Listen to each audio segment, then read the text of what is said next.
सुनो बोलो नमः के हमर जयकार लगेला अच्छा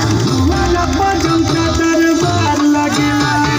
सारा दुश्मन हमर सार लगेला और रविवार दरबार लगेला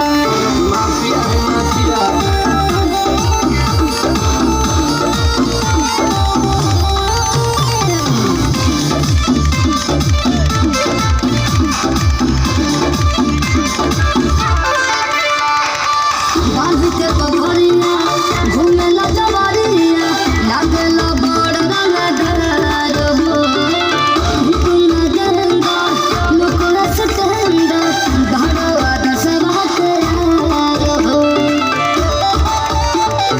सुन सब दादा पर दादा के निशानी बा इहे दहशत हमार खानदानी बा